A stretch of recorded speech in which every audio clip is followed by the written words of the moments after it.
Welcome to my YouTube channel. আপনারা দেখছেন gaining knowledge with Ramzan, সাথে আছে আমি রমজান। আমাদের আজকের টপিক থাকবে HSC ICT পঞ্চম অধ্যায়ে সি প্রোগ্রাম, কিভাবে একটি ত্রিভুজের ক্ষেত্রফল নির্ণয় করার অ্যালগরিদম, ফ্লোচার্ট ও সি প্রোগ্রাম লেখা হয়। তো চলুন শুরু করি। আমাদের আজকের টপিক HSC ICT পঞ্চম অধ্যায়ের ত্রিভুজের ক্ষেত্রফল নির্ণয় করার অ্যালগরিদম, ফ্লোচার্ট ও সি প্রোগ্রাম।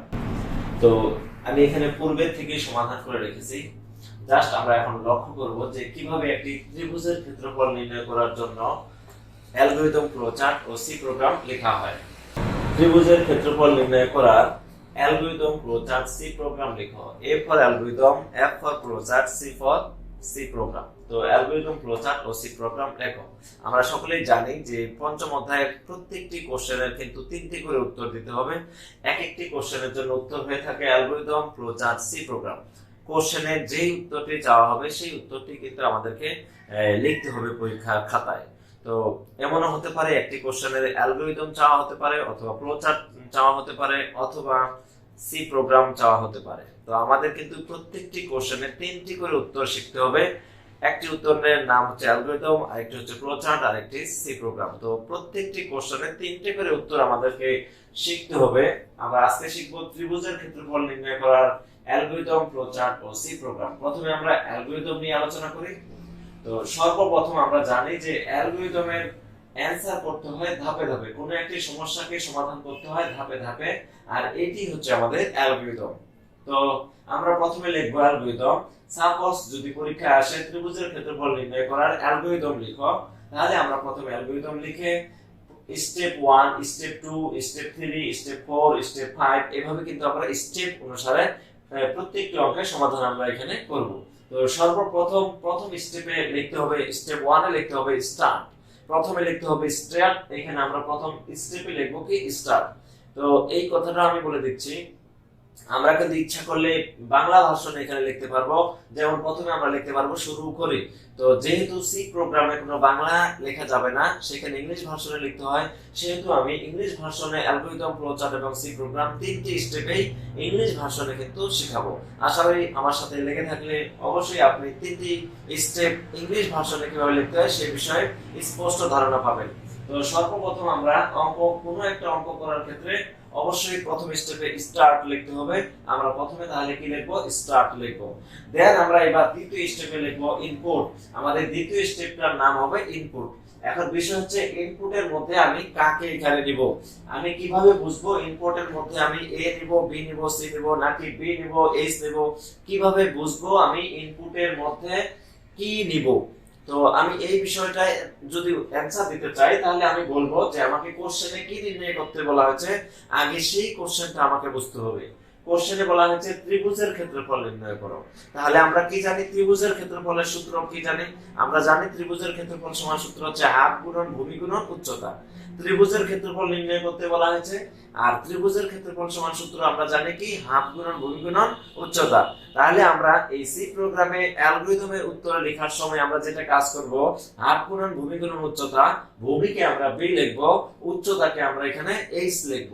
আমি আবার বলতেছি, একটি কোশ্চেনের সমাধান করার ক্ষেত্রে আমরা ইনপুট নিব, কি ইনপুট নিব সেটা বোঝার জন্য আমাকে কোশ্চেনটি বুঝতে হবে। এখানে বলছে ত্রিভুজের ক্ষেত্রফল নির্ণয় করো, তাহলে ত্রিভুজের ক্ষেত্রফলের সূত্রটা কি? হাফ গুণন ভূমি গুণন উচ্চতা। হাফ তো হাফই, আর ভূমি গুণন উচ্চতা, তাহলে ভূমি আর উচ্চতা আমার প্রয়োজন। আমি তাহলে এখানে লিখবো, আমাকে এখানে লিখতে হবে স্টেপ 2 তে ইনপুট, ভূমির জন্য নিতে হবে বি, আর উচ্চতার জন্য নিতে হবে এইচ। আশা করি বিষয়টি বুঝতে পেরেছি। তাহলে হাফ গুণন ভূমি গুণন উচ্চতা, হাফ এখানে নেওয়ার প্রয়োজন নাই, কিন্তু ইনপুট হিসেবে আমাকে ভূমির জন্য বি আর উচ্চতার জন্য এইচ নিতে হবে। আর এইভাবেই কিন্তু আমরা বিভিন্ন প্রশ্নের উত্তর কিন্তু করব। তো আমি কিন্তু এর আগে আরো পঞ্চম অধ্যায়ের বিভিন্ন ম্যাথ কিন্তু সমাধান করে দিয়েছি, সেখানে কিন্তু আমি অ্যালগরিদম, ফ্লোচার্ট এবং সি প্রোগ্রাম বুঝিয়ে দিয়েছিলাম। তো সেই টপিকগুলো অবশ্যই দেখে নেবেন, তারপরে আজকে এই ভিডিওটি দেখবেন। সব ভিডিওগুলো যদি মনোযোগ দিয়ে আপনি বুঝেন কোথায় আমি কিভাবে কি কাজ করতেছি, এই ভিডিওগুলো যদি বারবার আপনারা একটু মনোযোগ দিয়ে দেখেন, তাহলে অবশ্যই আপনি পঞ্চম অধ্যায়ে খুব ভালো ফলাফল করতে পারবেন এবং পরীক্ষায় যে কোনো কোশ্চেন আসুক না কেন আপনি কিন্তু অ্যান্সার করে আসতে পারবেন। তো এই জন্য কিন্তু প্রত্যেকটি ভিডিও আমার মনোযোগ সহকারে দেখতে হবে আপনাদের এবং বুঝতে হবে আমি কোথায় কি বিষয়টা আলোচনা করতেছি এবং কোথায় কোন টেকনিকটা ইউজ করতেছি। তো আমরা ইনপুট কিভাবে নিব, আমরা যেই কোশ্চেনের সমাধান করব সেই কোশ্চেনে কি প্রয়োজন, ত্রিভুজের ক্ষেত্রফল। তাহলে ত্রিভুজের ক্ষেত্রফলের প্রয়োজন, ত্রিভুজের ক্ষেত্রফল সমান সূত্র কি, হাফ গুণন ভূমি গুণন উচ্চতা। হাফ তো অঙ্কের সংখ্যা, এটা হাফ তো হাফ, কিন্তু লাগবে কি ভূমি গুণন উচ্চতা। এই জন্য ভূমি হচ্ছে b, উচ্চতা হচ্ছে h, আর এই b h এটাই হচ্ছে আমাদের কাঙ্ক্ষিত ইনপুট। তো আমরা ইনপুটের কাজ কমপ্লিট করে ফেললাম। দেন এবার আমরা স্টেপ 3 তে আসি, কি লিখবো আমরা এবার স্টেপ 3 তে আসলে লিখবো এরিয়া। এরিয়া কি, এরিয়া মিন্স ক্ষেত্রফল। তাহলে আমরা যেহেতু ক্ষেত্রফল বের করব এই জন্য আমরা লিখবো এখানে কি area. Area equal to half গুণন ভূমি গুণন উচ্চতা। তাহলে ক্ষেত্রফল সমান হাফ গুণন ভূমি গুণন উচ্চতা। এরিয়া হচ্ছে আমাদের ক্ষেত্রফল ইকুয়াল টু প্রত্যেকবার ক্ষেত্রফলের জায়গায় আমরা যদি এখানে বাংলা ভাষায় লিখতাম তাহলে কিন্তু আমরা এখানে লিখতাম যে ক্ষেত্রফল ইকুয়াল টু হাফ গুণন ভূমি গুণন উচ্চতা। যেহেতু আমি ইংলিশ ভাষায় লিখতেছি এই জন্য ক্ষেত্রফলকে এরিয়া বলা হয়, এই জন্য আমি এখানে লিখেছি এরিয়া ইকুয়াল টু হাফ গুণন ভূমি গুণন উচ্চতা। তো এই বিষয়টা একটু বলে দিচ্ছি। হাফ তো হাফ গুণন, এই সি প্রোগ্রামের অঙ্কের ক্ষেত্রে গুণ চিহ্নটা স্টার্ট ব্যবহার করতে হয়। সি প্রোগ্রামের ক্ষেত্রে গুণ চিহ্নটা স্টার্ট ব্যবহার করতে হয়। তাহলে half star B star H, তার মানে হাফ গুণন ভূমি গুণন উচ্চতা, half into B into H, আর ইনটু হচ্ছে আমাদের স্টার সি প্রোগ্রামিং ভাষায়। তো আশা করি আমরা বুঝতে পেরেছি যে এরিয়া ইকুয়াল টু হাফ গুণন ভূমি গুণন উচ্চতা। গুণটাকে সি প্রোগ্রামের অঙ্ক করার ক্ষেত্রে স্টার চিহ্ন ব্যবহার করতে হয়। তো আমরা এবার স্টেপ 4 এ চলে যাই। স্টেপ 4 এ আমরা লিখব প্রিন্ট এরিয়া। স্টেপ 4 এ আমরা লিখব কি প্রিন্ট এরিয়া। এই যে আমরা এরিয়া সূত্রটা এখানে প্রয়োগ করলাম, তো এই সূত্রটার ক্ষেত্রফল এবার আমরা প্রিন্ট করে দেব। এর জন্য চতুর্থ স্টেপে লিখতে হবে বা লিখতে হয় প্রিন্ট এরিয়া। প্রিন্ট এরিয়া আমরা এখানে যেটা বের করব সেটাই আমরা এখানে প্রিন্ট করে দেব। তো এই হচ্ছে আমাদের প্রিন্ট। এরপর আমরা শেষ স্টেপে লিখব ইন্ট। ইন্ট হচ্ছে অঙ্কটা সমাপ্ত হয়ে গেছে, ইন্ট হচ্ছে অঙ্কটা সমাপ্ত। তাহলে অ্যালগরিদম লেখার শর্ত হচ্ছে সর্বপ্রথম আমাদেরকে লিখতে হবে স্টার্ট।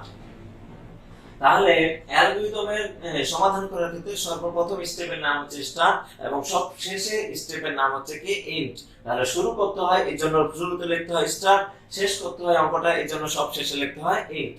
এবং স্টার্ট ইন্ট এই দুটো শুরু হয় স্টার্ট দ্বারা, শেষ হয় ইন্ট দ্বারা। আর এই স্টার্টের পরে আমাদের প্রয়োজন হয় ইনপুট। প্রত্যেকটি অঙ্কে স্টার্টের পরে দ্বিতীয় স্টেপের নাম হবে ইনপুট। তাহলে প্রথমে হবে স্টার্ট, দ্বিতীয় স্টেপের নাম হবে ইনপুট। আর ইনপুট আমরা কখন কি ব্যবহার করব সেটা আমাদের কোশ্চেনের উপর নির্ভর করবে। কোশ্চেন বুঝে আমরা কিন্তু ইনপুট গুলো এখানে ধরে নেব।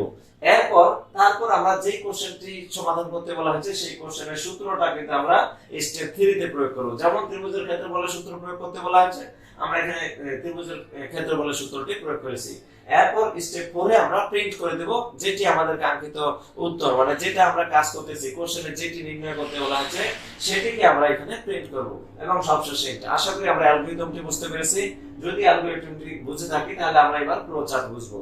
তো আশা করি আমরা অ্যালগরিদম ভালোভাবে বুঝতে পেরেছি। যদি তারপরও কোনো সমস্যা হয় তাহলে অবশ্যই আমাকে কমেন্ট করে জানাবেন। আমি তাহলে আবার এই বিষয়গুলো নিয়ে নতুন ভিডিও তৈরি করে আরো বুঝিয়ে দেওয়ার চেষ্টা করব। তো আমরা এবার ফ্লোচার্ট নিয়ে আলোচনা করি। অ্যালগরিদমের পরে সেকেন্ড স্টেপ হচ্ছে আমাদের কি ফ্লোচার্ট।